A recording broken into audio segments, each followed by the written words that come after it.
breaking news and great stories. Get up in that spaceship. It's time, baby. Hit warp speed, leave your universe, and come right up into mine. You know how we do it every Tuesday night from 6 p.m. to 8 p.m. Eastern Standard Time. It is time for you to come onto my side of the galaxy, into my universe, where we talk to people and we have a great time. It's all love, light, party, and whatever else you want it to be. We are it. So tonight we have another amazing show for you. We have a gentleman by the name of Eric from Deciphering My Experience. He is also a future host on this network. So, if you have anything that you want to ask him about what his plans are, we are going to get into some of that. Also, we have a lot of information to delve into before we talk about that stuff.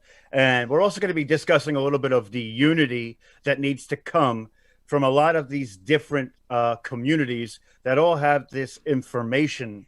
And it's very important to connect these dots with one things that you have and somebody else may have. By putting those things together, that may give you a bridge to gap questions and answer them. So without further ado, please let me introduce everybody to Eric. Everybody, welcome Eric. Thank you very much for having me here today. I'm excited about this conversation. I'm excited about creating unity in the community. I'm excited about sharing my experiences as always, and seeing if they can help other folks in the community connect with what's going on in their experience. I think a lot of things are changing in the world, and I think a lot of people are seeing things differently and are having their eyes opened to the fact that things may not have been the way they've been looking at things their whole life. Absolutely. I agree with that 100%. One of the things I want you to do for us, Eric, is so Mm-hmm. people who don't know you, Mm-hmm. let's start right at the beginning. Let's Okay. start at maybe an experience you had or Mhm. something that tipped you off. And also, what community do you think that you fall under? Because Okay. Let's guess. I guess we'll get unpack it started for with us. my title. So yeah, we'll I guess back it up. Deciphering My Experience is a channel that I started to unpack myself, I guess you would say. That I have many oddball experiences in my life that for a while I you know, as an individual line item of life, I never gave it much credit to mean anything. But as a curious, investigative mind myself, there's a lot of avenues that I've always been researching and looking into. And a lot of people have lived very peculiar lives and had different experiences in their own right. And I always found that intriguing. I mean, you're an investigator into the paranormal as well. You find this stuff intriguing. You can get that. But I found that the more I was looking into things, I couldn't um, disconnect myself from the question of being involved.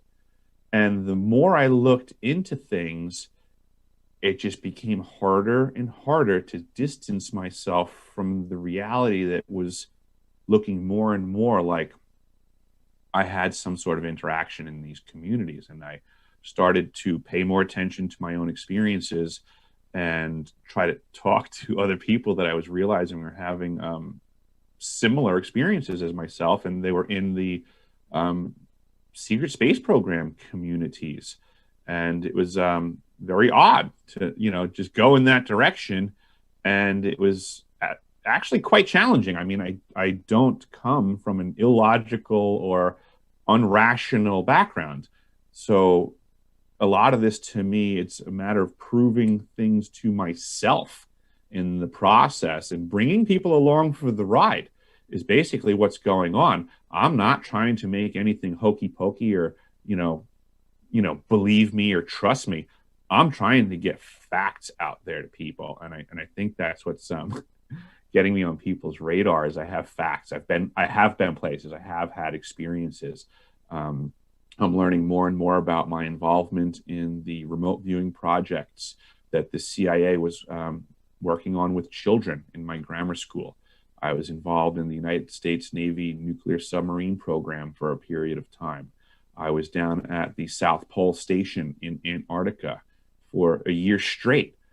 I've worked remotely in many facilities across Alaska, which, I don't even know how to begin to try to inform people of what that is like. It's so outside of your experiences. I mean, Rob, I know you are a New Yorker, so I'm very familiar, I would say, with your experiences, so to say, right?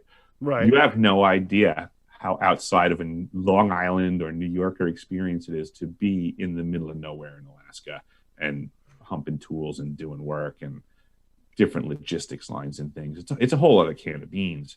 And then, you start talking about that stuff, South Pole Station that I had to go through, the Navy stuff, all the other different recollections, similar to Secret Space Program people, and then to reach out to these people, communicate with them, and more or less, like, they're kind of laughing at me and like, really, you really can't see, you really can't connect the dots, you of all people. That's kind of wild that you say that, and that's some of the things that we're going to discuss later about bringing the communities together. And one thing Mm-hmm. I always pride myself on is Mm-hmm. with experiencers or people who have experienced something unusual or let's say paranormal, supernatural, UFOs, anything like that, an experiencer in general. Everybody should really keep an open mind because as we get further and further into the future, there is always this like this threshold that keeps going further and further up as to what people are familiar with or what people are actually like what's being more mainstream or coming out. You know what I mean? So Absolutely. to disregard anything that somebody says is almost ignorant or naive in that moment because there is definitely, when I mean definitely, so many unexplained things out there that we know nothing about that certain people's eye view of it is Mm-hmm. really the only evidence and or information that we have, and Mm-hmm. all of it is super important. So you said you were working down in Antarctica. Can you tell us a little bit of what that was like? I mean, it must have been, I'm sure it was cold as anything, but Mm-hmm. I mean, it must have been super interesting to be somewhere where there isn't human population. You know what I mean? Yes, that was it was amazing in that capacity. It was sensory deprivation to the extreme. We didn't have television getting piped in. We had limited connection to the world through scheduled satellite passes. In between satellite passes, there's no connection. We're just there. And when the satellites popped up, we still only had access to what would be considered the data processing capacity of a standard home router as far as the working population was allowed. And the 49 people that were there had to share that in that short window that the satellite was passing. So you couldn't really accomplish much. And at any given time, since we're there to support science, and science is prioritized, the movement of science data might just have your activity thrown right off the connection. So there was really limited to no interaction outside of the base. That's wild. That's wild. So you literally had to wait for a specific time in coordination with a satellite just to get a message to somebody that you loved or were close with home. And like you said, that sensory deprivation kind of gives you this different look on what your situation is and like your surroundings themselves. It gives you this, if and correct me if I'm wrong, but for me, I believe that it because I've had certain instances where that has happened, but not like that to that extreme anyway. Mhm. But I would think that that you would bring in like your surroundings would seem different to you in that sense. Do you know what I mean? Like you see Mhm. difference, like I'm trying to describe it properly. Like there's something added to your experience that's like an extra sense because you don't have that contact with everything. So everything kind of slows down and you can really enjoy it per se or take Mhm. in specific details that may seem odd or extreme. And I mean, was that something that was happening Yeah, while you were there? the word you're stretching for is called focus, and yes, it's missing in most Yes. people's lives. It gives you amazing focus for the moment because there is no time wasted on things that are so far outside of your reach and control. I mean, I'm not worried about the news. I'm not really worried about anything at that point other than what I'm doing at the moment, at the time. You have a job to do, and it matters, I guess, also that you're paying attention. You know, in that environment, we would always joke around and say it's a harsh effing continent was, you know, the response to almost everything. You know, you'd start whining about anything and 6 people are going to turn to you and go, it's a harsh effing continent, you know? I can only imagine, man. That must have been fun too, though, just to be disconnected for a while. Like there's always like you have this moment where you can literally just be with yourself and only yourself. So there's probably a lot of self recollection at that moment. And yes, introspection. I've had some wonderful benefits in my experience, and the winter at the South Pole was certainly one of them. I had many occasions to be walking around outside at, you know, minus 90 something degrees ambient, and I'd have all my gear on and silence beyond silence, to the point where you can actually hear your own circulatory system pumping, and your breathing. Everything becomes much louder because it's the only sound. There's no other sound present. And the auroras, the aurora australis, when it would occur, could be so loud. Besides the visual, you would get this sizzling, this crackling that would occur. And there were times where, I mean, the ice at the South Pole, it's actually 9,300 feet of elevation. Wow. So, and there's no mountains or anything. So everywhere you look in any direction, 360 degrees, it's technically downhill. Okay. So there's a weird thing that can happen on a really clear, starry night, is that you can just take your head and just look up just a few degrees from what would be the horizon. And then at that point, if you turn 360 degrees, you won't even see the Earth. So it's like you're in space, and That's incredible. It is extremely incredible. You cannot, and this is the thing that it's cool but sad. So it's really cool that I got to see these things. But having been there, I also know you can't even actually take a picture of it. Anytime you go to take a picture of something with poor lighting, what you're really doing is messing with time. Okay, so that you can get more light, which is not really what someone's looking at when they're there. It would be like what somebody would be looking at if they like didn't blink for 90 seconds and, you know, absorbed light and absorbed light and absorbed. So the photos are not actually indicative of reality. They're cool looking, but they don't represent reality. A picture of an aurora is not what an aurora looks like. That's a wild concept to think about. You know, I wasn't thinking about it like that, but that's pretty wild. Right. So let's get into some of the things that you discovered down there or uncovered now that you're back here, right? So let's go back to what tipped you off to being into the secret space program community, or how this revelation came to be for you. What was the beginning? Let's start right at the very, very beginning. You got it. The first thing that brought me in as a lock, where I said, I am going to have to now reach into this community and inquire further because I have suspicions, was a gentleman by the name of Tony Rodriguez, who is in the secret space program community. And it was his testimony that struck a hard chord with me about the Gateway program in the grammar schools, and what I now know to be a remote viewing CIA training program that ran all kinds of horror stories against the children in the program.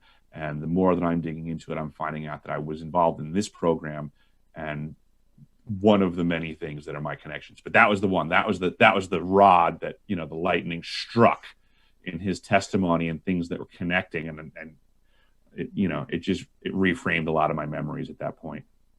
So once you started getting this revelation, which I'm sure it was to you, sort of like an epiphanic revelation for yourself, what was some of the emotional, I'm sure it was an emotional experience. Could you describe to us what that felt like emotionally? Like, we know that there's a lot of info, but now looking back at it, how did it affect you, like on a day-to-day emotionally? at that moment. It's a horror show, actually, if you want to really know about that. Finding out the stuff about these programs, it's crushing sometimes.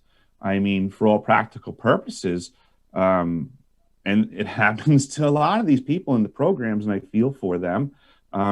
These are your family members that sold you out. I mean, It's true.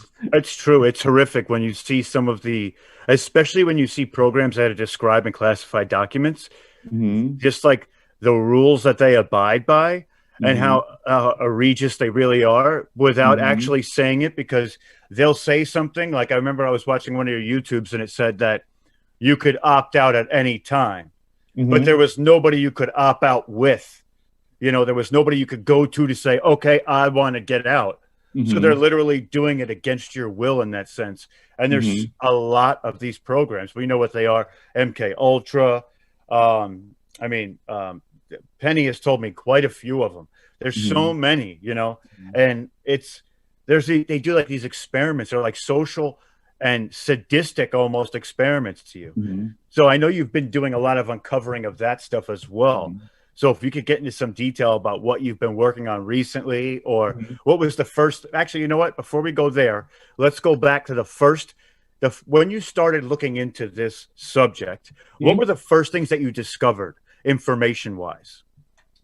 I I found it really profound, the idea of a secret space program to begin with. I was actually almost a little disturbed that I didn't kind of think of it, so to say. My time in the submarine service I found extremely peculiar. And a lot of the stuff that I know from when I was there really makes me just understand what people are talking about in the secret space programs when they talk about, the ship's hulls being submarine based, and they talk about the technologies and how things are hidden in plain sight. And it's like, yeah, I was in the submarine program, and now I look back differently because I see what these people are saying, and I go, yeah, that's the issue that I was having. I mean, I would have arguments with my chain of command, and they would say things. They would get mad at me because I'm not a knucklehead, and they would say, they train you, this does this and that does that, and so on and so forth. And I go, yeah, but correct me if I'm wrong. If you're saying this, then doesn't mean that could also. Well, we would never do that with that. And why? Okay, never mind. Right. Sorry. You should just shut up and do your job kind of thing. Like stop poking around in Right. that I mean, sense. so to me, it's like this weird thing where, like, coming up through the ranks, it's like all these different things in my life I noticed were oddities at the moment, but I didn't think much of them at the time. And then in passing, time moved on. But now I have all of these things that totally mean something collectively, but I didn't know that until I first started hearing all these other individual cases where someone goes, oh, I was involved in this, and did you ever notice that's weird? And I was involved in this, and did you ever notice that was weird? So the submarine stuff, it's funny you just brought up the whole idea of getting out, because that's also something that I keep hearing from a lot of people is that, and like the paperwork shows, and I'm learning my own experience, I remember getting out. I remember the conversation. And that was one of my weird recollections that I didn't know what to do with until recently. I got out of the Navy in a calculated way That prior to the contract that they wanted to hold me to. that had to be extreme too, because now, and that this is what like, for me, looking at what you're saying, for Mm-hmm. you to you had this life for people, because a lot of people who are watching right now, they may not know what we're talking about in the sense of secret space program. So we're going to get into that a little bit too. Mm-hmm. But for me, looking at it, and when I said emotionally before, it's your life is as you see it, right? Like you have all these instances that you remember now. So now you have this epiphany, you look back at those recollections of those moments, and they're actually different now from when you've experienced them or looked back on them before. Mm-hmm. So it's almost like, I don't want to say like you were living a lie at that moment, but it's almost like there was more to everything. So now it's coming down to the basis of you recollecting all of these instances and trying to play them back in your head to figure out exactly what those disparaging differences really were. Oh, absolutely. That This is was this is this is crazy. this is this is the sin of these programs, is they're doing this to children, okay? And we now know how the child's psyche deals with exhaustive trauma. It dissociates. And in that aspect of dissociation, I can only give you my perspective, my experience. I call it reframing a memory. So I look at it as a child's psyche is put into a traumatic circumstance. So everybody needs to figure out how to deal. So the child's psyche basically takes that situation, that memory, that photograph of time, and puts like a matting on it, puts a frame over it, so that a lot of that photo is now covered up. You don't have to see it all. And that's a framed memory. And I would say that the vast majority of my life, I was running around with a head full of framed memories because my psyche had been traumatized to allow me to only see it framed that way. Now, making connections pulls that matting and that frame off and allows me to now, as an adult, see what was wholly going on in that picture that was too much for the psyche of a child. It's like when you have challenging kids who are days. abused and don't remember it, and then eventually when they get older, they somehow remember it, like a trigger moment brings them back to that, where their subconscious pushes it down. So that's how the mind works in some ways. Like some people remember, some people disassociate themselves from it completely, where only it's in their subconscious and they don't actually, it's not like a valid memory or thought within their mind until that trigger moment, you know? And they come up with coping strategies and personalities and ways of interacting with people that will help them to avoid conversations that teeter on the traumas that impacted that individual. That's wild too. It's wild how the mind works. Absolutely It wild. is. I love mind studies and consciousness studies. I find it very intriguing who we are, how we think, and how we deal and cope with things. I've been actually looking into like dream studies. It's like alive. Go. Oh, we're here. We're back. We are back. So now wherever we were, so yeah, there's a lot of different things with the alters and false memories, things like that. So let's get into the projects that you are investigating, or the project that was your, like the big project that you're investigating that got you to these that got you like all the information that you're really working on right now and delving into these CIA projects. What was the big one that really, because there's so many of them. I know you probably did a lot on all of them, but what specific one do there's always this like with me specifically, because I only speak on the eye, but there's always this one specific project that I'll look into and I'll go deep into a rabbit hole. Did you have a specific project like that? What was it called, and what's the information about it that you have? I guess for me initially it was the Montauk Project. Was many years ago, before all the local hubbub on it. I mean, I'm from Long Island, so I had a little bit more closer proximity to the story. And I just happened to be in a Barnes and Noble bookstore in Bayshore one day, and walking in, there was a table of books on sale, and there was a book called Weird New York.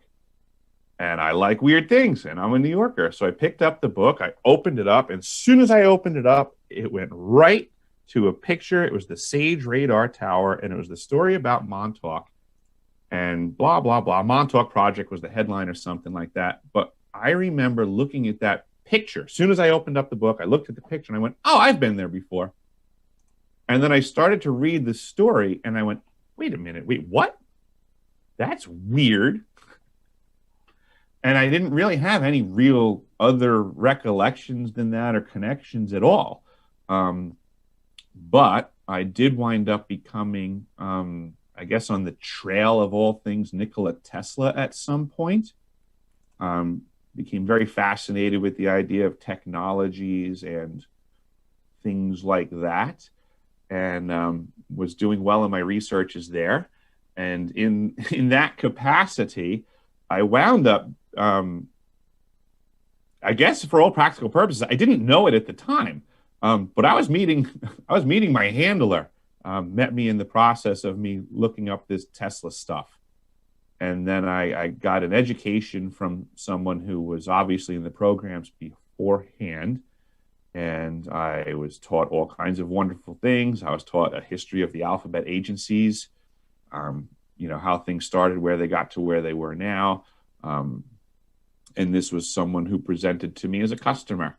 That was an interesting thing in my plumbing career, was once I got to a point where I was researching things well enough, I guess, I would, I had my own thing going on, but I never, I don't have control over who calls my phone and says, can you come to my house? I just go where they give me an address. And it became rather interesting that I would be showing up to people's homes all the time that now had books to give me. That's wild. Now, I just want to take it back a step, because sometimes the audience, they don't know what we're talking about. I know me and you know what the Montauk Project is. Mm-hmm. So let's take a step back just for a second and explain what the Montauk Project is for the audience. The Montauk Project, before becoming sensationalized on television shows, was about some really seriously dark stuff going on the east end of Long Island. Which, if you're into television shows and you want to know the truth about the dark side of the Montauk Project, go to Netflix and type in dark. That's the true story of what happened at the Montauk Project. And it has to do more with manipulating consciousness through time and space, to put it in a nutshell. And a lot of people are going to have a hard time digesting that that's possible, but that's not really my problem. The technology exists now, and the techniques existed for eons. If you disagree with me, I have piles of books and many of people that would say otherwise. You don't have to take my word for it. Reality is not how it's been presented to you, folks. Sorry you've been lied to. Not my problem. Right. We're just here to help expose those things so you can collect yourself and get to that next step. And one thing I want to add to that is that there is this, they have this, it's sort of like a conspiracy theory, they say, but in the Vatican, they have this machine called the coronavisor. Yep. And the coronavisor lets the user manipulate time and space and view certain big events within our history. It is said through research that they are actually have viewed the crucifying of Jesus Christ. They saw where Noah had built the ark. They also saw Muhammad and his quest to bring the Muslim faith to all of the Middle East. They also saw things that were a little bit further forward in time, as for the the crucifying of Jesus, the fall of Rome. There is a theory that this machine does exist within the Vatican, and we know that just on its own, that the Vatican is not a state, it is not a country, it is a self-contained piece of land that is essentially its own entity from everything else.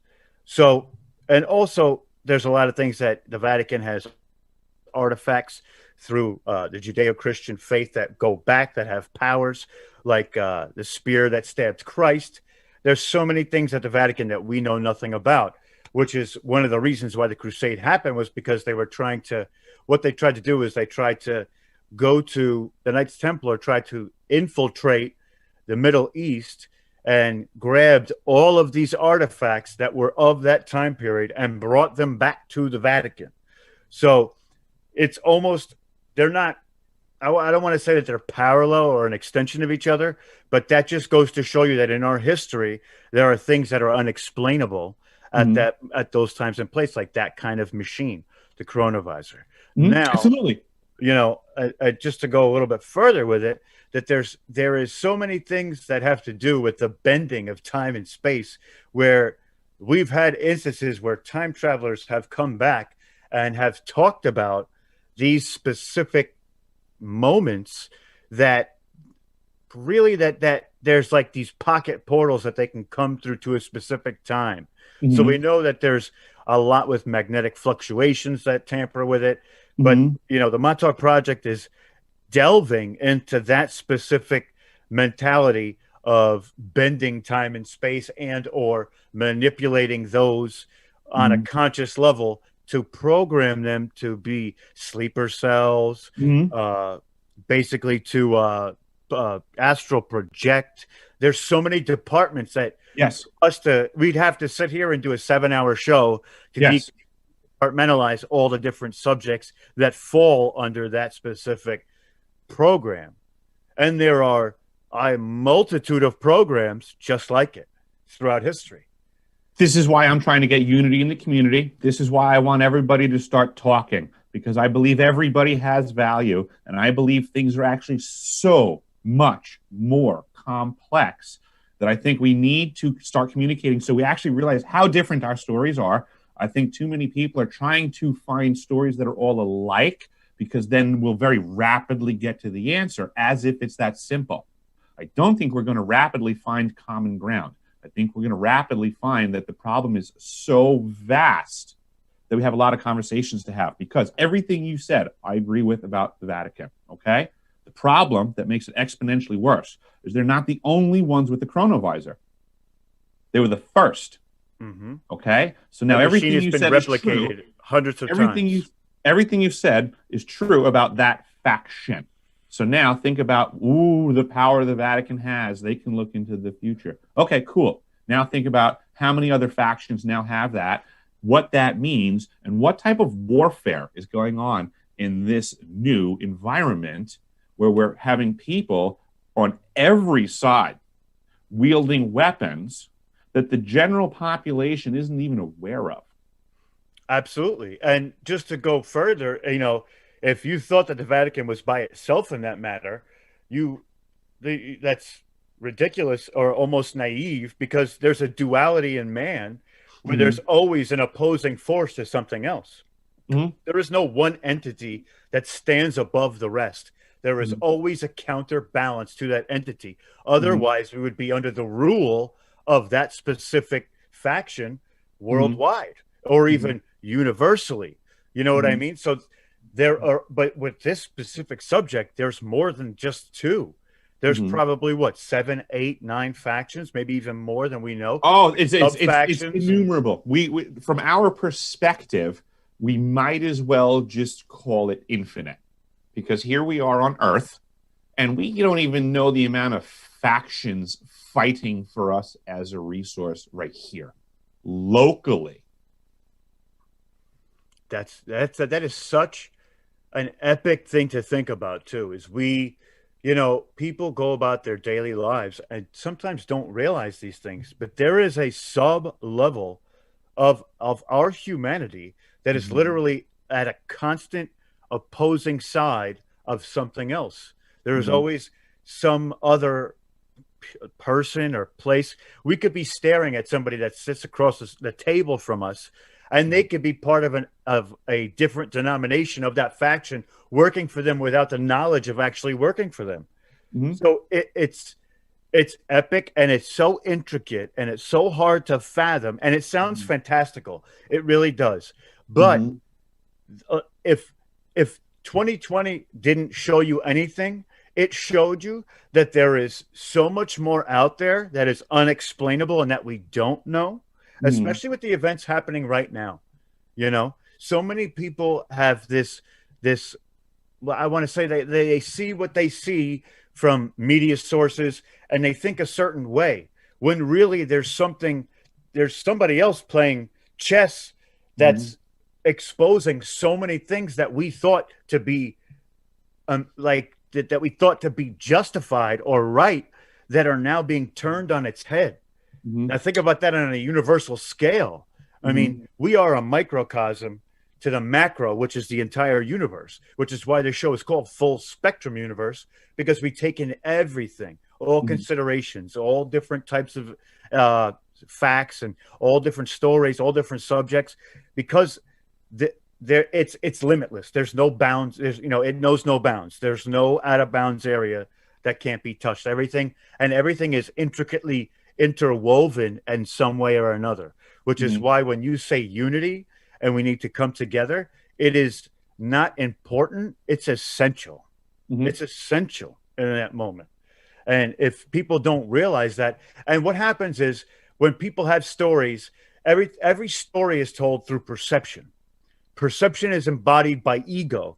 So when two people have different perceptions and they both feel they're right, the ego takes over and they start casting doubt upon the other. Therefore, nobody can work together. That's why you always need to keep an open mind and always listen to what people have to say. You have to always be a better listener than you are talker, I guess you could say, or interpreter.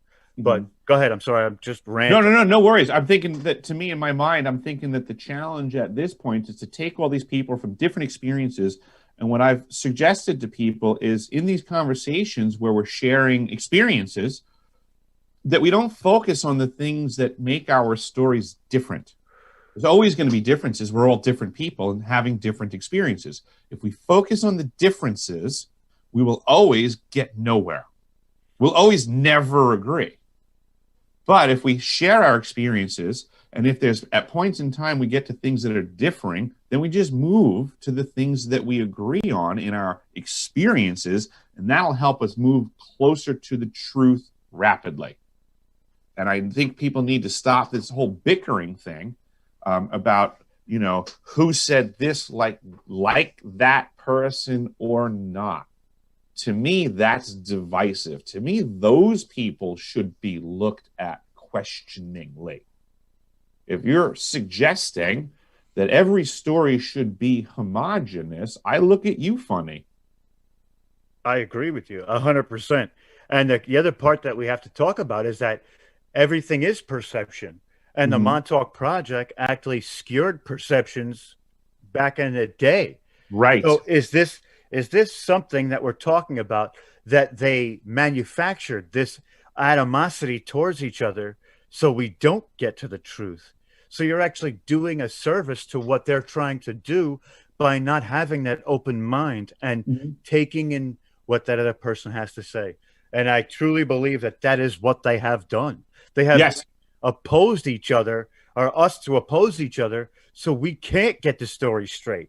So therefore, like I said, it's essential that this needs to happen. It's controlled confusion. This is what I talked to Penny about, and such, that, way back when, these programs were manufactured for the purposes of mind control.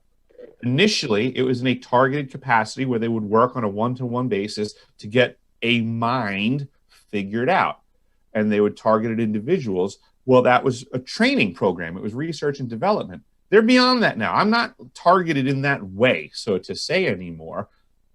Everyone else is. They figured out what they needed to figure out, and just like you pointed out, this is now what's going on today. We are actively in World War III, and the weapons are no longer conventional. They are the patented directed energy weapons of the battlefield of the future that we somehow believe is going to be applied to troop forces in a foreign land.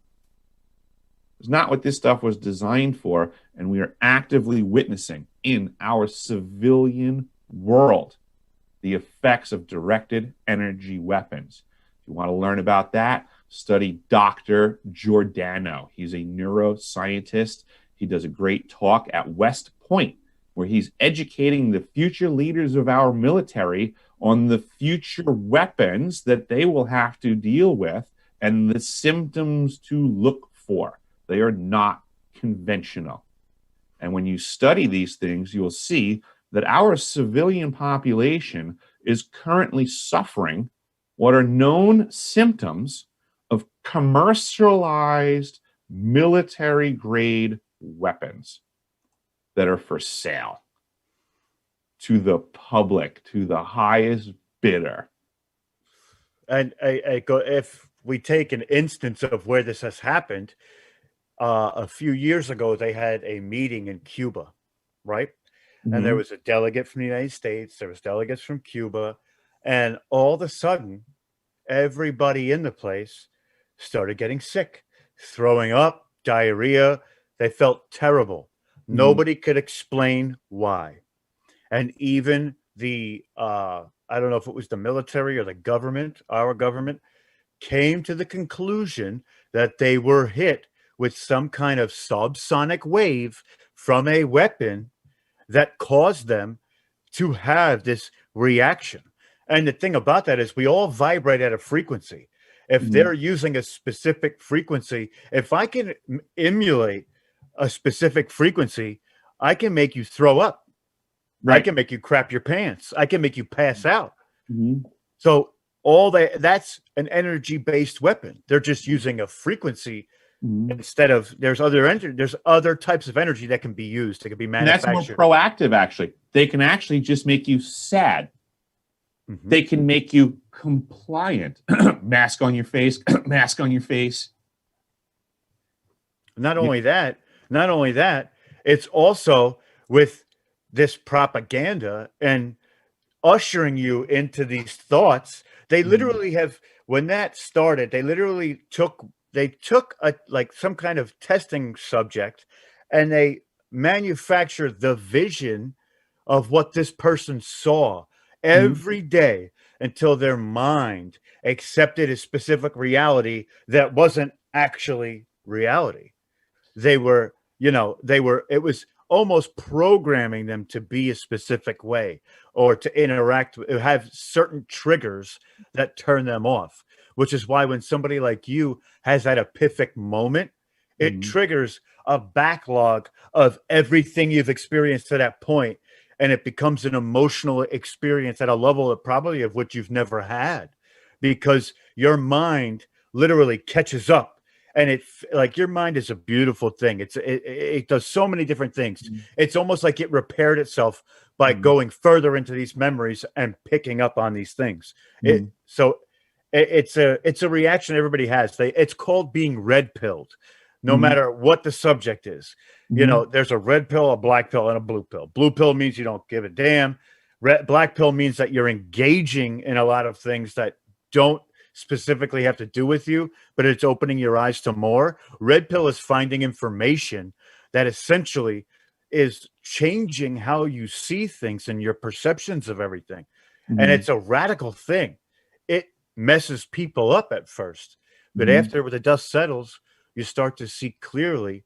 It's a, you know, that's why I love your name is Deciphering My Experiences, because you're literally decoding your life and what it was Mm-hmm. and where it's going to go further. But now you have a better grasp on it because you understand all of Mm-hmm. the past objectivity that you've had to bring to the future with yourself. So I'm really glad that you put it that way. That's a perfect way of looking at it.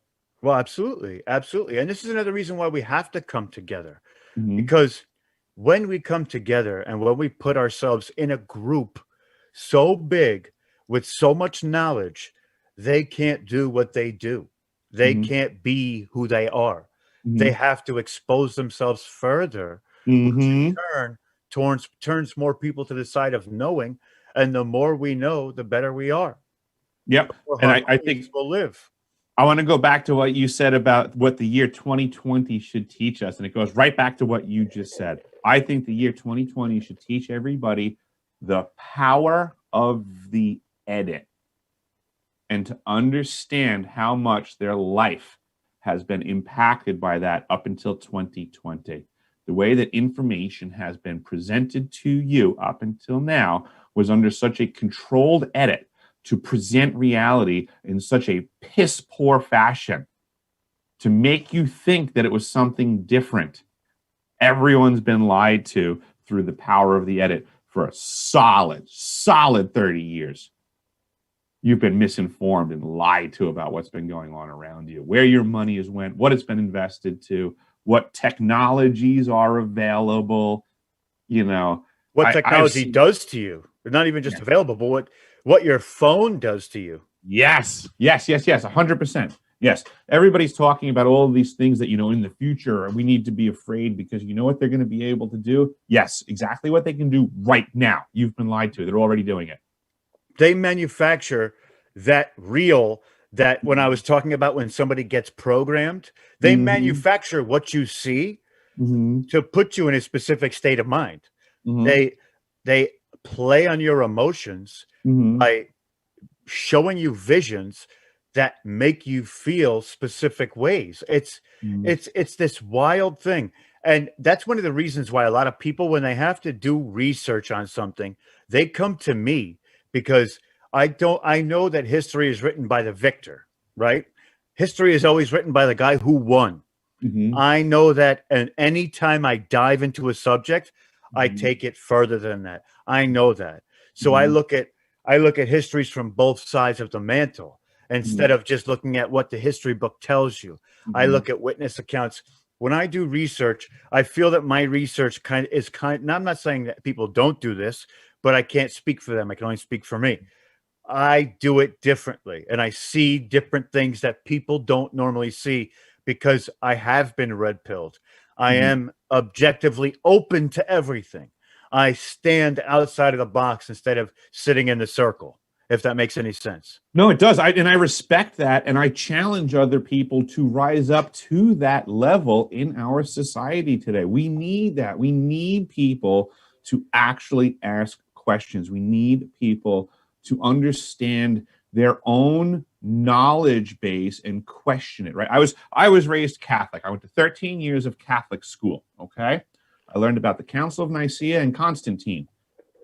Not a lot of people really study this stuff. So now I have a lot of people that love throwing their Bible in my face and talking to me about Christianity. And I ask them if they're a pre or post Constantine Christian. Do you just believe the info of your conqueror, or do you believe in Jesus Christ? But yeah, I mean, there is. And a lot of people don't know what the hell I'm talking about when I say that. But it's okay. It just goes to show that they don't really know what they're talking about. It's not my problem. I'm here to try to help people, like you said, to learn, to get more educated, to understand that the power of the edit has put people in a position to think they're very informed. They're really not. They're actually fed false information. So when the Mhm. real information comes to them, they Mhm. dispute it as mistake and Yes. or fake news. Yeah. That's what they've been gearing up to this moment, like you said, for 30 years. Mhm. Literally, probably well further than that. It probably has Mhm. been going on for millennia with people who have been on this planet. You They could want simply follow the political careers of the Bush and Clinton families and suggest that it's been going on for at least that long. So let's look at when George Sr. showed up to the scene and just track back from there to now, at least, and ask a lot more questions. Because there's one way of looking at the United States of America right now, and you could say that maybe the Carter administration until now, that in the highest seats of our nation, okay, president, vice president, secretary of state, how many of those years were without a Bush or a Clinton in those seats?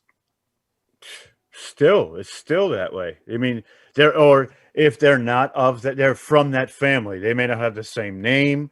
They are of blood relative to these people. I think with those direct names, forget even the associates. You go back from when the time George Sr. got into the CIA, and you'll see that there's pretty much been a Bush or Clinton in a massively important seat Well, even before continually. that, they were one of the biggest families in the United States. They funded Hitler Yes, during that's World correct. War II.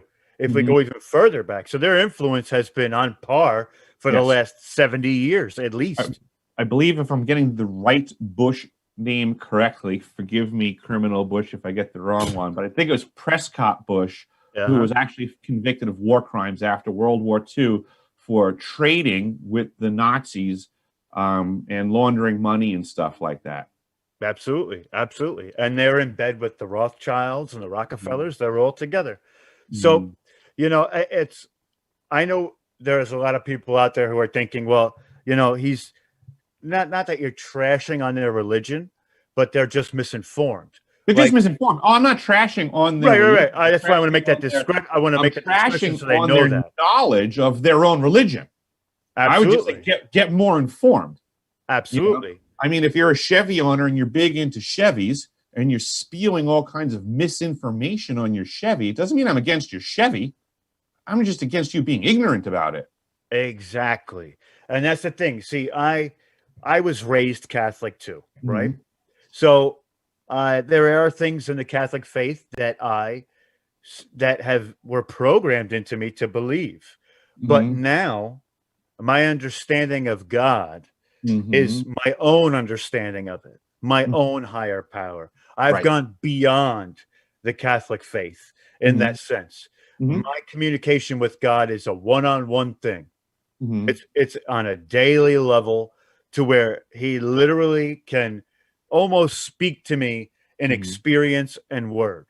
So I have transcended the ideologue of the Catholic faith itself. I am denominated a Catholic, Mhm. but I suggest that everybody does that on a spiritual level, because when you get into that next realm of understanding and going back and knowing the histories of what happened, it will make you closer to what you believe your faith might be, because you are versed in it now.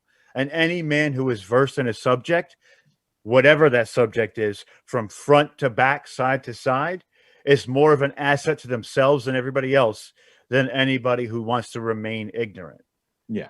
if that makes sense. Absolutely. There's certainly something greater going on that I don't understand. But what I do understand is that the people that are trying to give me an understanding of what they think is going on are liars.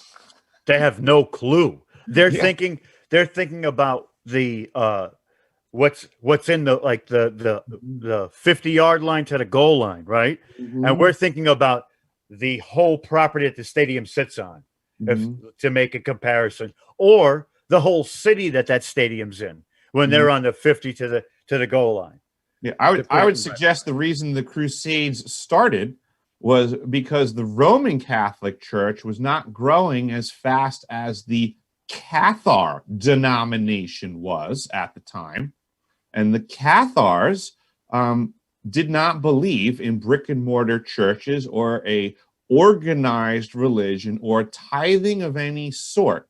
So the growing Cathar movement was really going to cut into the wallet of the Roman Catholic Church.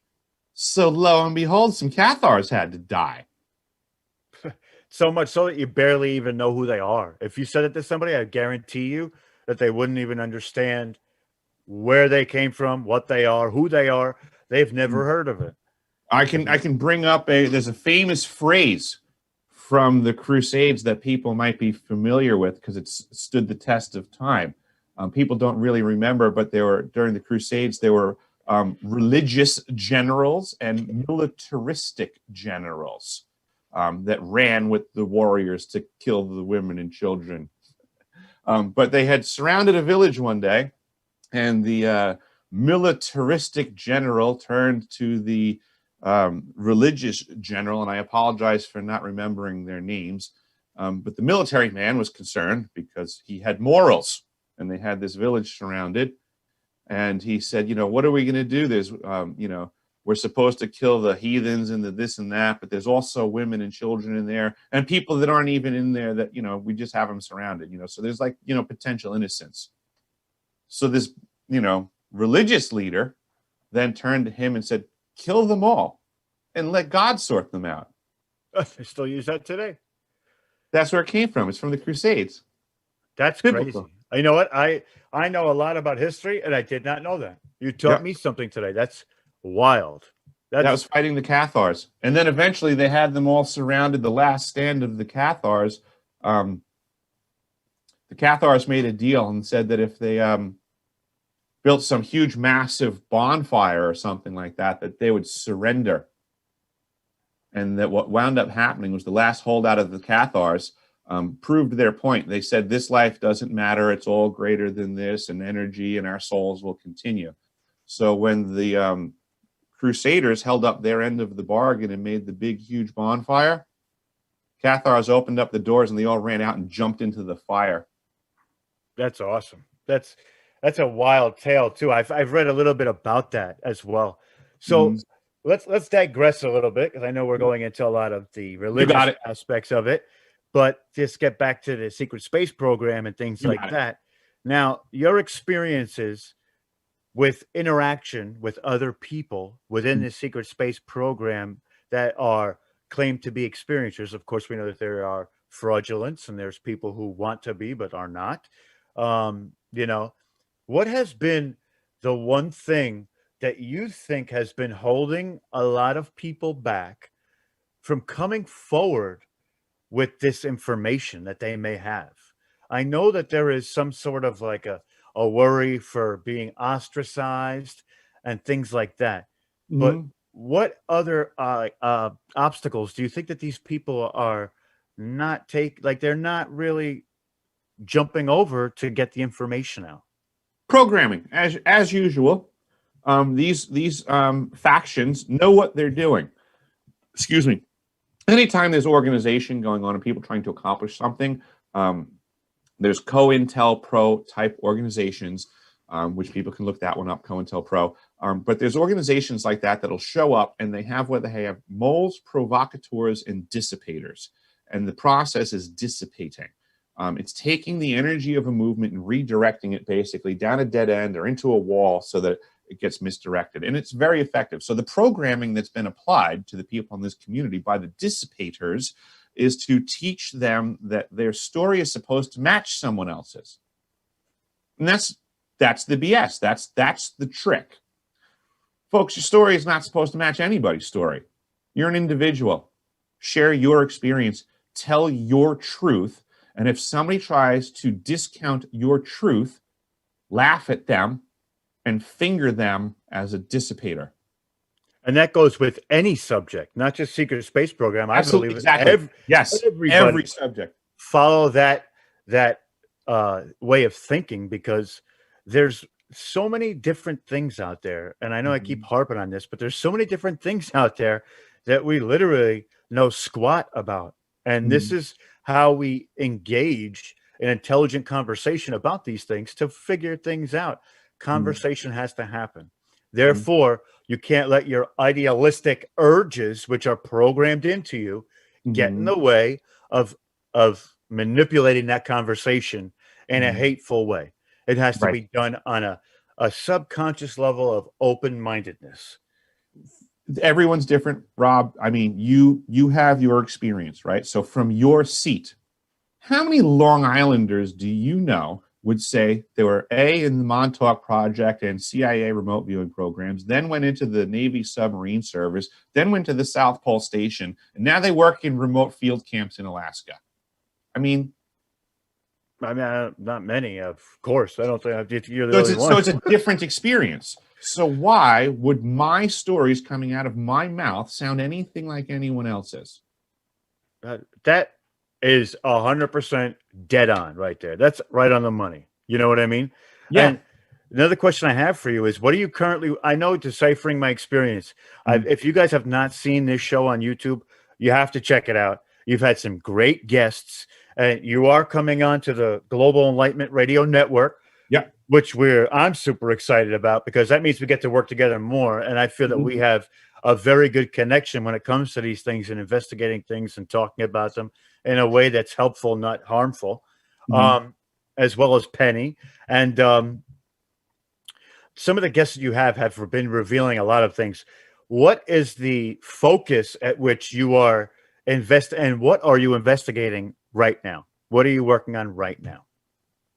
Honestly, what I'm working on right now is trying to put together the tools to help other people help themselves. As I'm going through this process, I'm a craftsman. I'm a tradesman. That's what I do. I fix things. So I feel like this is learning a different set of tools. So I'm trying to connect with people who have the ability to help me, and then are willing to share their skill set with me to build my skill set up so that I can help more people. So that's where my work is at right now. Is I've actually I don't know, I guess I've kind of got a calling to heal people in a way, so to say. I don't know, help people, fix people. My experience and challenges at learning to mend myself are apparently transferable to help other people as well. I have a lot of conversations with folks off camera trying to make these connections and sharing our experiences. And I get a lot of positive feedback from folks that I'm helping them out, that I'm giving them connections that they hadn't seen before. And it's just cool. I mean, I reached out to people in the past to look for that, and I received it. So I want to make sure that I reciprocate, and I take that energy and give it back. That's where I'm at. I want to help people get through this. I very much believe that what happened to me was wrong. I believe it's happened to a lot of other people. I do not feel special in this, that I was manipulated. I only feel special in as so far as I was able to wake up first. But I am scared that I shouldn't even say scared. I know there's enough people that have given firsthand testimony from these programs that have said hundreds of thousands of children have been through these programs, but they haven't woken up. So it is my belief that eventually systems will be shut off, or energies will occur and minds will be elevated. But at some point, we're going to have a mass casualty incident where a whole bunch of people will have to deal with reframing their memories and the traumas that come flooding back. So like when you said earlier, do I have bad days, so to say? Yeah, absolutely. It happens. I'm learning to deal with it. It's extremely challenging. I would never wish it on anybody else. But I know what's coming. And I want to be there for these people because I've been there. And I have a heart. And I respect that these are adults. So to say in physical form, for now, when that trauma comes back, these are children. That's reality. That's the way our psyches work. And these people are going to be slingshotted back into a moment that they still themselves do not have the tools to deal with this stuff, especially because they weren't looking into it. It's going to hit them harder than it ever hit someone like me who was looking into it. It's going to be rough. So do you think that maybe that, as of the last 20 years, mental illness has gone skyrocketing? Could this be a direct correlation to these types of programs, and why these people have these mental illnesses? Because they're injecting these programs on a mass scale now. Yes, absolutely. There's a TED Talks on ACEs, ACES. It's an acronym. I forget. It's something about children being exposed to traumatic events, an ACEs score. And I believe, like you said, that it is programming. Many more people have been involved with it. People should take the ACEs test, find out what their ACEs score is, and find out if you've been impacted by trauma and learn what that means in your life.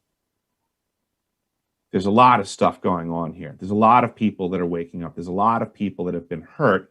And since they're not communicating with each other about their experiences because they're uncomfortable, because people are telling them that they're supposed to have words that come out of their mouth that takes their experience and makes it similar to someone else's. So since they can't do that, they don't talk. And since they have been traumatized, they present to someone else as being mentally ill. No, that's just technically a kid having a bad day in an adult body. And here's the other part of that, right? So we're going back to the duality, the dark and the light. Mm-hmm. What you're doing works in the light. You're helping people, which again is super admirable.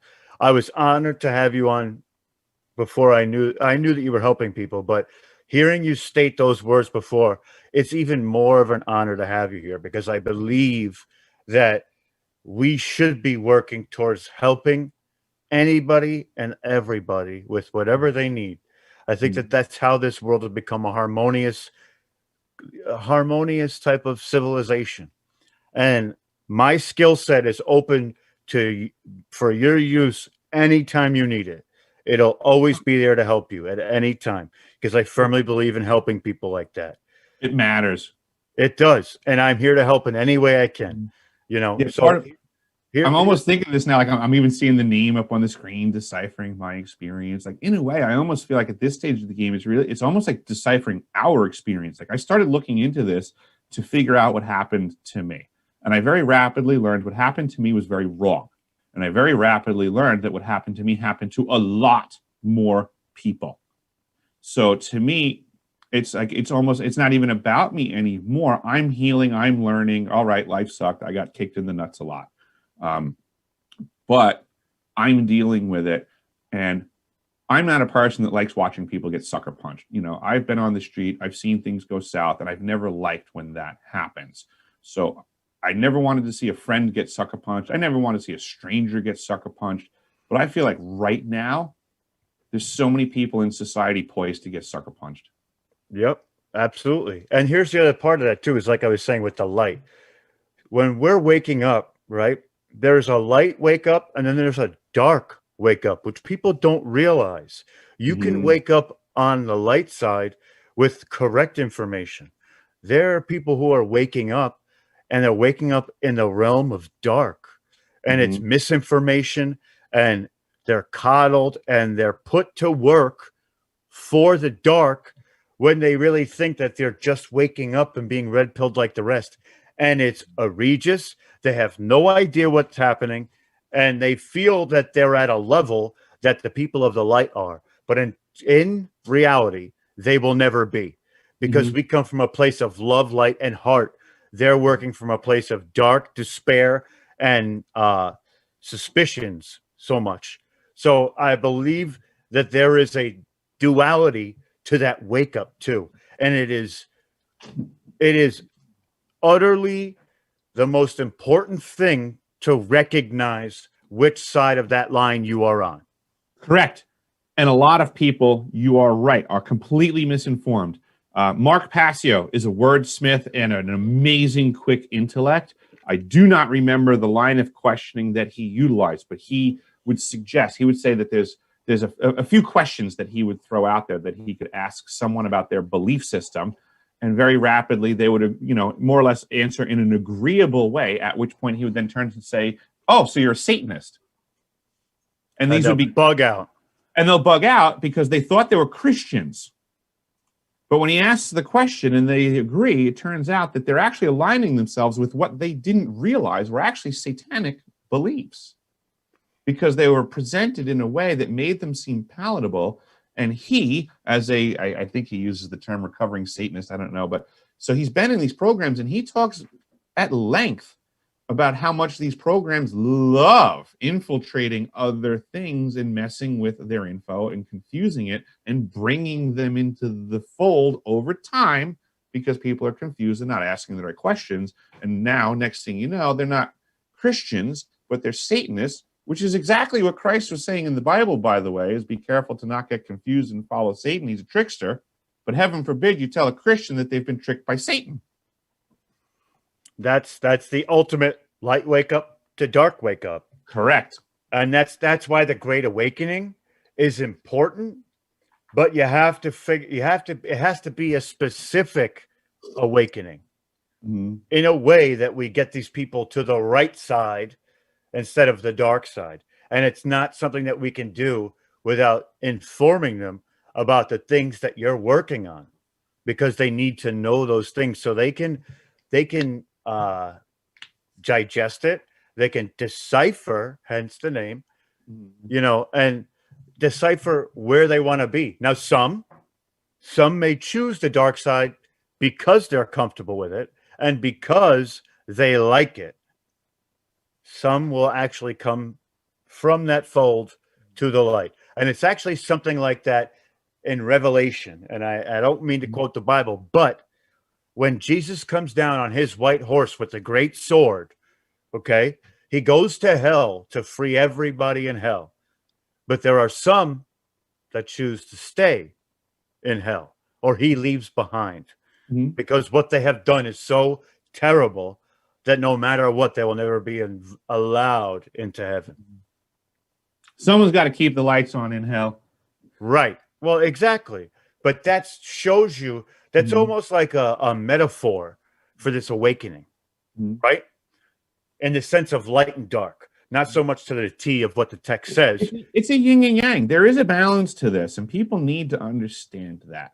There will always be a balance as well. There will always be a balance. There will always be a light, and there will always be a dark, and either side will always wax and wane. But we just have to, it's how we tip the scale. Absolutely. That's what it is. Yeah, and there's all these kinds of cliches that are true. You know, good always will, good prevails over evil in the end. That's true. Eventually. But now how much time has to go in between where evil is kicking the shit out of good? Right. You know, but the Dark Ages. That's what the Dark Ages represents. Yeah, all of these things, you know, to everything there is a season. And right now, I think we're at a point where people are going to have their blinders ripped off of them. And it's going to be painful for a lot of people to have the truth come hammering in, because I feel like all of the lies, like, you know, it's like, yes, I do enjoy what I do. I'm bringing out the truth to people. I'm helping people. But in a way, it's also, I need to be blunt about it because it's painful truth. The lie is so big on purpose. They made it like it's indigestible. You'll choke on it. It's too big. You know, it's massive. All of the things that are going on through all of, I mean, eons and eons of deception. We have people contemporarily, they wake up in the morning, they go to work, they have bills to pay. I get it. That's the limit of their perspective. But that perspective was designed for them. That's the boundary of where they were meant to look. But I can assure you that in the grander scheme of all of the cosmos, you are not so blessed to be birthed on this planet to work a 9-to-5 job and just be sweating your mortgage payment every month. There's certainly more to this. I totally agree with that. If somebody wants to try to convince you that I'm wrong, they're misinformed or part of the program working against you, and they know it. That's that. You know what? And here's the other part of this too: is that there is a network and there is a system on how this works, right? And I believe that your department in this system is one of the most important, with the waking up and that blunt reaction. And there's somebody there to catch them and say, listen, it's going to be okay. You don't have to, it's going to be bad, but you have help. You're not alone. There are many like you. We have been through this. Let us help you in the sense of when you're waking up, help you with getting information that'll help you go back to somewhat of a semblance of not a normal life, but a life in which you can survive in your own thoughts, I guess we could say, because those thoughts can be damning. It can do damage if you dwell on those things. And it's important. What you do is important. I admire it. I think it's totally amazing. And, you know, I'm so glad you came today. I am enjoying this conversation so much. You have no idea. I'm really happy to be here, and I'm looking forward to jumping in on the channel and getting into the mix with everybody. I started deciphering my experience to make these connections, and I love how it's growing. I've paid attention to your channel. I really like the spirit in which that you're doing things to bring together different avenues, because this is the value. I mean, I want to give people a platform to speak their truth and to just, I mean, not to discount, not to like support, so to say, but just to say, listen, this is this person's truth. Absorb it. It's not even a take it or leave it. It's like, listen to it. You may not have any value for it at the moment, but we're going to bring on more people and we're going to have more people talk. And all of these things are going to start to paint a picture.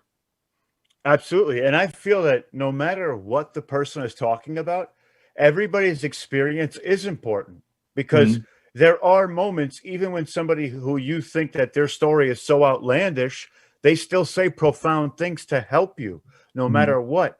And these stories are integral. Maybe you don't see it right now, but like you said, down the line, people will look at my catalog, and I'm not trying to be conceited in any way, and say, damn, with his forward thinking, he was ahead of his time, letting these people speak their truths, and then hopefully the world can replicate from that and find happiness in that and enjoy that and see these different aspects of different types of people from all walks of life, and being indiscriminate in any way, that these people have their ability to say their 2 cents or their 10 cents or whatever and speak their piece. Because not Mhm. only is it sometimes is it good emotionally and physically for these people to get this story out, it's also helping others.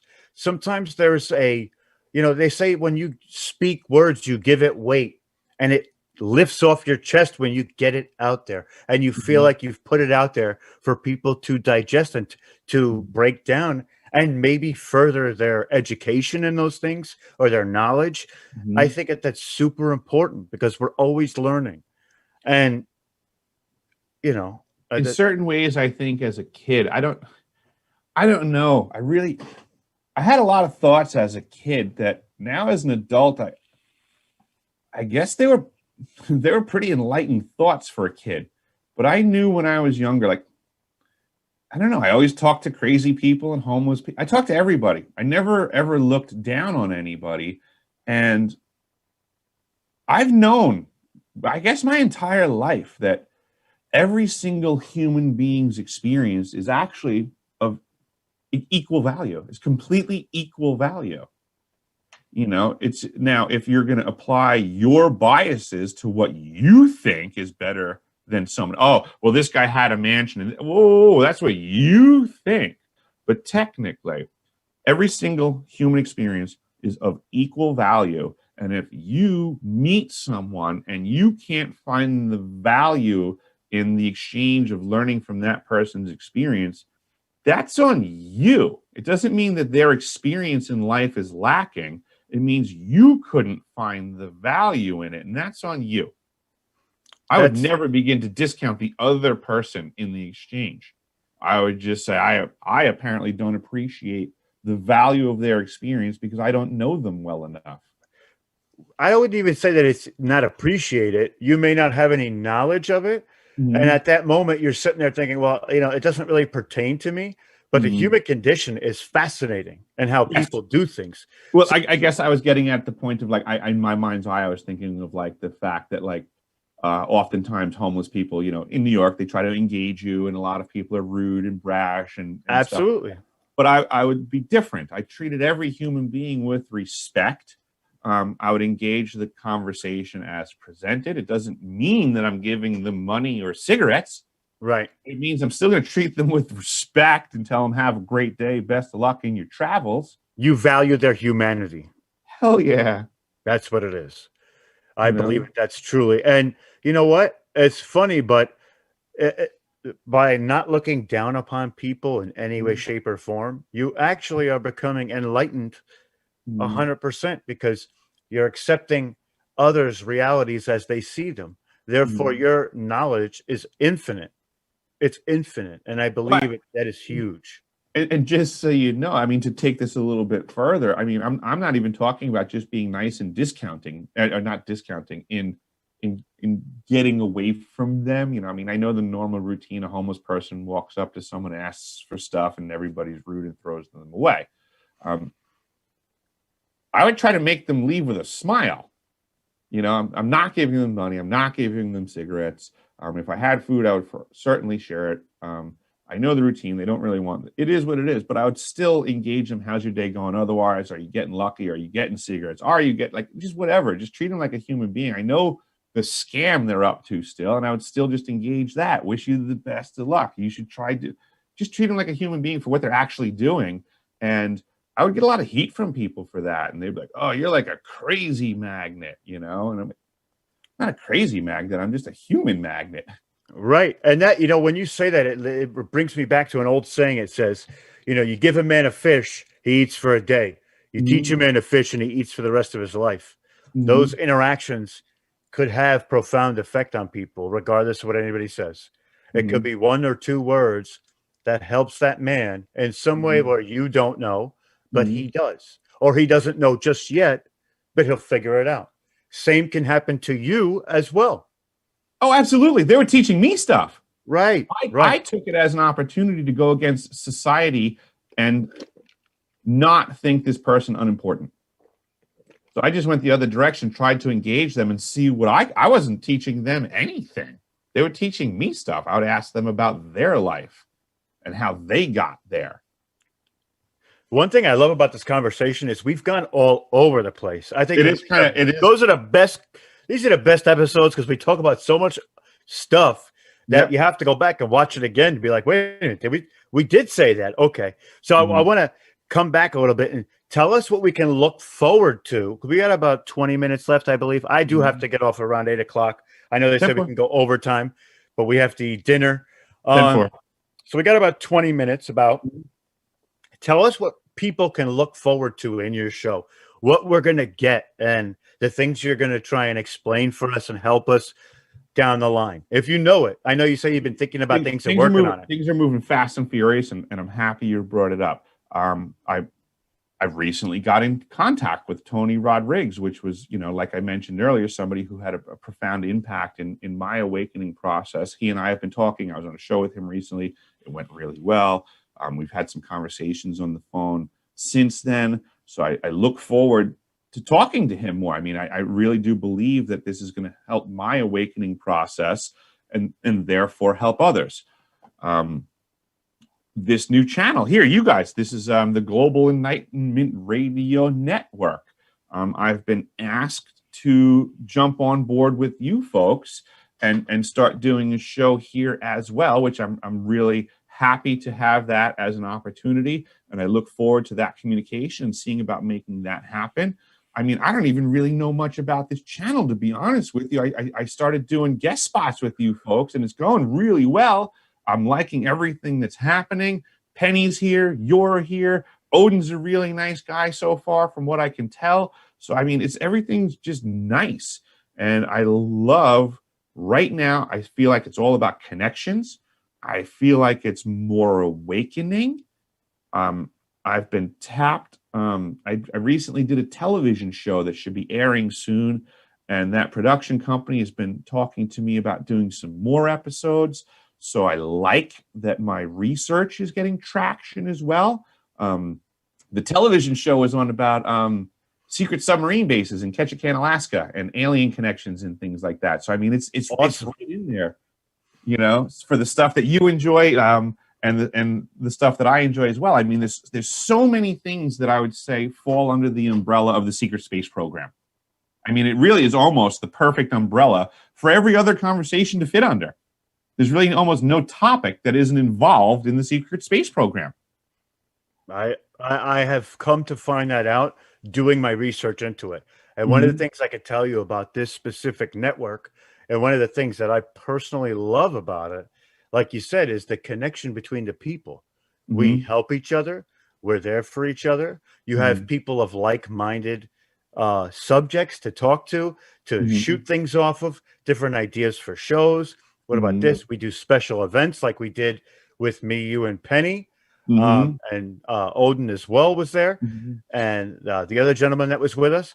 Not only that, if you look on Facebook is one of 62 different platforms that we are actually on, about to be 63.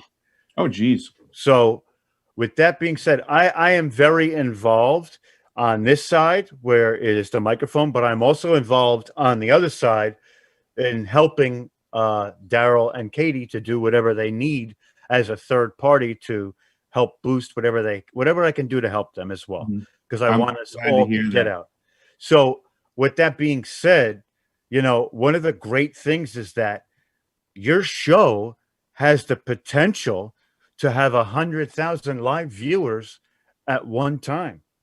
I'm looking forward to it. I'm I mean, sure I don't know my exact numbers, but I know that I've had shows that are almost up into the 30,000s, Mhm. you know, whether it be over time Mhm. or it's, you know, but it hits that range. And that's the effect is that's awakening the people and bringing those people together that you see. So there is a thirst for knowledge that they come to this station for.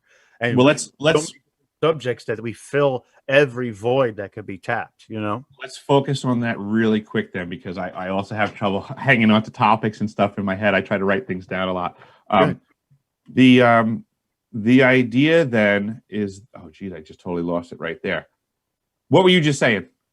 That we connect to so many people over whether it be you know, the initial show or like Facebook is Yes, one platform. yes. So I am looking forward to this and hearing these types of numbers, because I know you're a researcher, you're looking into these things, you're starting to look into my information. I get that we have communications to have. I'm sure that you can gather at this point already. I'm probably sitting on some stuff. Oh, I know. I'm not looking to talk to a wall. Once I can find out that I'm actually getting out to people, it's going to be some more interesting conversations. Because as you can see, like you're talking about these platforms, I'm well aware of the fact they're trying to shut us up. Oh, I know. absolutely. Absolutely. And the moment that that microphone goes on, Mhm. you will be touching a lot more people than you think. I will Correct. guarantee that. And you know, people sometimes look at like the numbers on Facebook or this or Mhm. that. That is nothing. That is nothing. Not even a tenth of the amount of people that we reach on this network. We are Mhm. vast, we are wide, and Mhm. terrestrial radio is afraid of us Cool.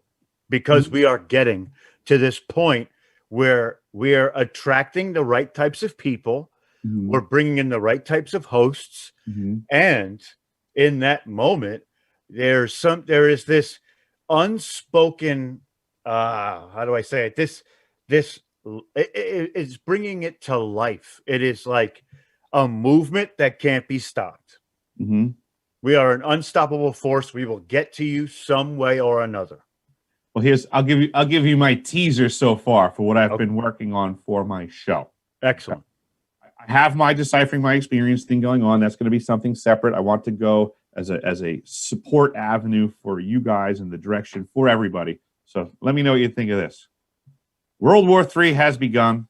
The battlefield is the mind. You're losing the battle. We are here to help. Elevate your mind. I think that that's perfect because I see it. Some people don't. I agree with you 100%. This Mhm. is modern warfare. War is Yes. not it, there are people who use guns and Mhm. bombs and tanks and planes. There is a different level of war. It's like Mhm. looking at the different dimensions. So they say there's, you know, the third dimensional elevation of enlightenment. This is Mhm. like fourth dimensional warfare. Yeah. The Yes, start exactly. of fourth dimensional warfare. Thank you. That literally that is like, so like Michael, I call him a 4D veteran, because it's what other terms am I going to use? And yes, I do believe that's precisely what's going on. We are in a 4D quantum war. Time and space is not what most people have been taught, and things can happen differently. And like you said earlier with the chronovisor, that's technically, in one sense, a device, in other sense, a weapon, depending on what you want to call what at what time. If information is something that can be weaponized, well, then a device that can gather information across time and space is technically just a ammo collector. That's right on. That is right on the money. This is why I love talking with you. I mean, we had a connection when we were doing the last show with Penny, and I'm Mhm, so glad that we explored all of this. And I'll mhm, tell you, you always can come on this show and speak anything you want because we are unrestricted. I am the ultimate outsider, like some other people out there. So, whatever it may be, hopefully I'll have some knowledge on it. If not, let me know. I will do my diligence and get that knowledge.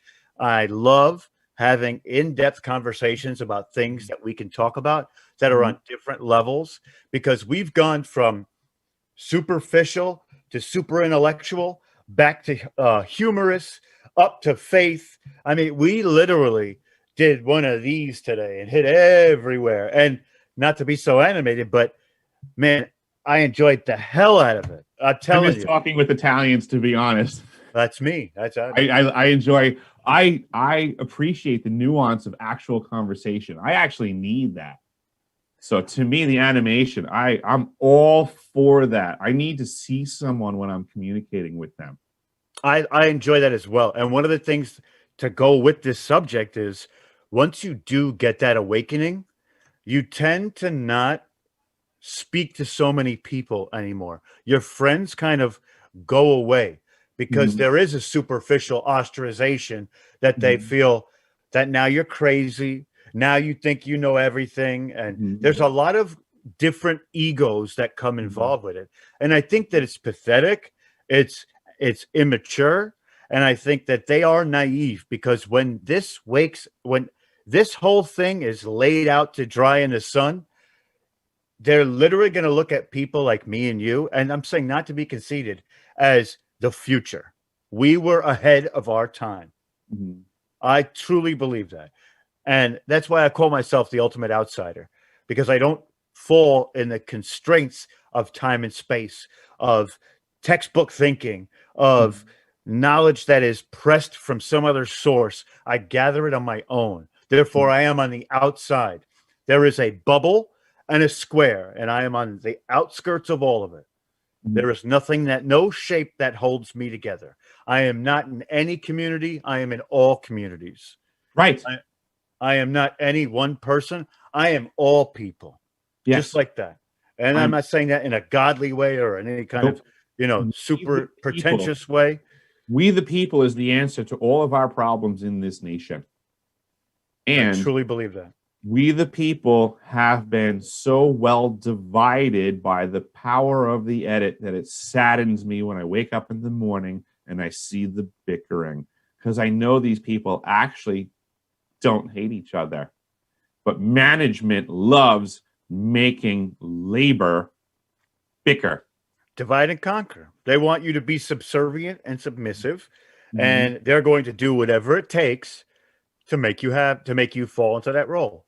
They Mhm. have this notion that they are greater than you. And honestly, they can't be farther from the truth. Right. You you are more powerful in every way, shape, and form than they will Mhm. ever be. And it scares the shit out of them.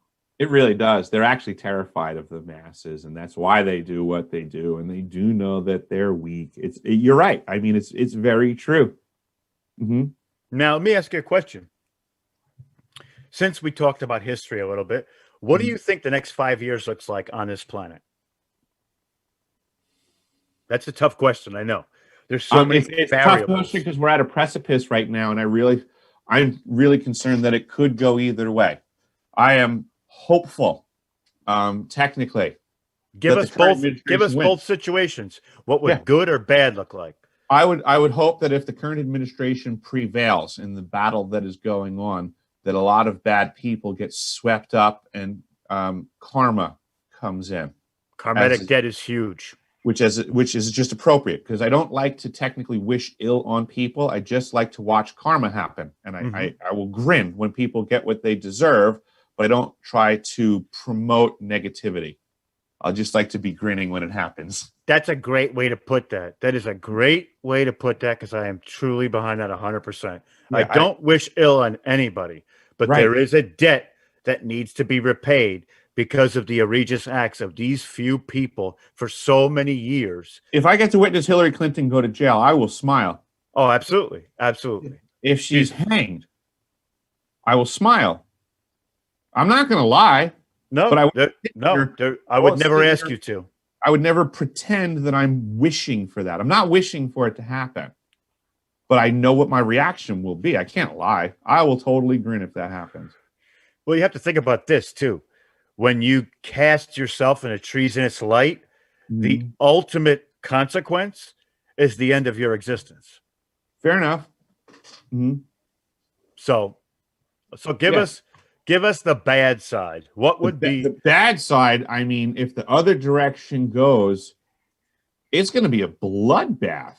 That's the way I look at it. I mean, I don't know what else to say about that one. These people are profiteers.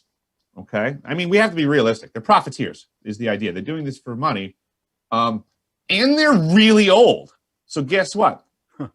That means they're looking to cash out right now. So if they win, that means they cash out. And if they're going to cash out, guess what the payment is? Our nation. That is very true. That's very true. I didn't think about it like that too. So So you will see a swift foreign action in this nation, by whatever definition, that will cause conflict and strife and bloodshed. I honestly think that no matter which way it goes, whether it's good or bad, there's going to be blood spilled. I hate to say that. I am not a negative person, but I believe that regardless, there's going to be blood spilled. Now, here's the difference. If it goes bad, good blood will be spilled. If it goes good, bad blood will probably be spilled. I can follow the logic. Now, if it's good, it'll be less, more punishment than blood.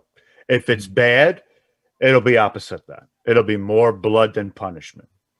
I guess there's a certain amount of, and I hate to use these terms. It's like they're forming in my head, but they sound distasteful. Blood justice versus blood vengeance. Yes. And I imagine blood vengeance is bloodier. I would agree. So we're getting close to the end. I want you to tell everybody where they can find you and all the things that you have to all your different platforms where you are. You got it. Go ahead. Currently, I'm on YouTube producing videos while they're letting me on there. You can simply follow me at Deciphering My Experience. It's all one word. I'm also on MeWe now. I was deplatformed on Facebook with no warnings whatsoever in my life. They just threw me off entirely. So I'm no longer there. But MeWe is an excellent platform, and you can find me there also under Deciphering My Experience. Those are obviously public platforms. If you are an experiencer, if you have a story that you want to share, or you're just someone that's having trouble and looking for a little bit of help, you can email me at decipheringme369@gmail.com, and then that will obviously be private. I can only give you assurances that I will not share your story without you telling me to. I mean, I've been pretty fair up until this point with folks. People have reached out to me, and I have put them on the air when they asked for it. And when they have not, and they just wanted help, you can email me, and I will try to use any of my life experience to help you figure out yours. Excellent. I was trying to find my new platform that we've just become. I can be found now on TikTok. We're doing little small TikTok videos to entertain people as well, right? Usually right before we go live, maybe something during the day, give you a little bit more of exposure of my life itself, the funny side of things too. And you can find us, TikTok at @full_spectrum_universe. Please follow us there. We're trying to make that account big so we can do lives over there as well, on top of the shows that we do. We are on YouTube. You can find us on YouTube as well. All you have to do is the search bar, go to youtube.com/Full Spectrum Universe. We'll pop right up. You can also find us on the Global Enlightenment Radio Network.com, their website, which is, again, Global Enlightenment Radio Network.com. We are there. Everything is cataloged. We can be found on iHeartRadio as well under Global Enlightenment Radio Network.com or Global Enlightenment Radio Network. Whichever you put in, it will produce the channel that we are on. I am on Parler at parler.com/RobYox2525. We are on Discord as well as Full Spectrum Universe. We have a live chat that is 24 hours with questions, comments, whatever it may be. We actually just started a Twitch channel. I've not figured out how to use it yet, so I'm not going to give it out, but keep a lookout for that. We also have a backup platform on BitChute. BitChute is Full Spectrum Universe. It's basically the same thing. You go into BitChute, you search Full Spectrum Universe. That'll lead you to our Patreon, our Subscribe Star, and our PayPal if you'd like to donate to help us get bigger and grow faster. And yeah, I mean, if there's a platform out there, I'm probably on it, just to let you know. I'm going to jump in on that one too. Now, technically, I have to do a service to myself. I also have a Patreon and a PayPal under Deciphering My Experience. And yes, I can assure you it's more challenging since I've come out to find proper employment with the regularity that I'm accustomed to. So yes, if you can appreciate the fight that I've taken up and want to support it, by all means, Deciphering My Experience is also on PayPal and Patreon. Thank you. Now, just to give everybody a little heads up too, is my Patreon is / Full Spectrum Universe. If you, for only $2 a month, which is not much, we have an insane amount of extra content for everybody to digest. There's one-on-one talks where I just talk to you guys. There's extra hours of episodes that maybe you had somebody for an hour, or other hours of extra episodes with different guests. We've been working really, really hard to get a exclusive content for just that Patreon. And also, if you have a small business and are starting up, whether it be internet or local, remember, we reach hundreds of thousands of people a month. For $100 a month, which is literally smaller amount than any penny saver ad you can possibly do, within a span of a month, we will promote your product and or website 2 times every episode. I am on the air 3 nights a week. So if you do the math, it is a steal. It'll only go to helping fund this operation, giving us more access to bigger and better things. With that being said, I want to thank Eric. Thank you for coming on, man. It has been super awesome to have you here. I hope you come back. I love to do roundtable talks. I want to get you on. I also want to do an exclusive episode strictly on the Patreon for people who are subscribed. If you're willing to do that, we're not going to do that today. We'll do it another time. But another one where we can go even deeper and we can be super uncensored. Oh yeah, this is more or less the first time that we spoke, and we're kind of feeling each other out for what we know and what angles and dangles and stuff. And I think it was great, but there's a lot of room for us to get more specific. Absolutely. And there's certain things that we can't say because of these platforms, which is also something we want to keep them, so we don't want to get kicked off, so we don't say certain things. We don't disparage their use, even though it happens. But we're trying to stay on the right side of it so we can expose people to more. And that's where the Patreon comes in as well, to further those conversations in an uncensored level. Welcome to World War III, folks, and these are battlefield tactics. We're trying to disseminate the proper intel in a wartime environment, and look how much our enemies are trying to prevent that. Please help us help you. Exactly. With that being said, please follow Eric. He's doing exceptional work all day, every day. We appreciate you and the manner in which you've taken on this tremendous burden of helping a lot of people. But there is a satisfaction out of it, I'm sure, as well as with me. You know, it's something that we love doing because it does help those. And that is ultimately what matters most. So with that being said, it's time for everybody to get back in that spaceship, warp speed back to your universe, because Full Spectrum Universe is closed for business. With that being said, thank you, Eric. Thank you, audience, everybody out there who was commenting, reacting, sharing, and enjoying and digesting. Until next time, you can see me on the RU Media Network on Saturdays from 8 to 10 p.m. Back again next Monday from 9 to 11 with Miss Melinda. We will be on The Seer and the Scholar, and then back here again on Tuesday for Full Spectrum Universe, 6 p.m. to 8 p.m. Eastern Standard Time. All of my times are Eastern Standard Times. With that being said, thank you all for listening. I hope you all have a great night. And that's us signing off. Have a great night.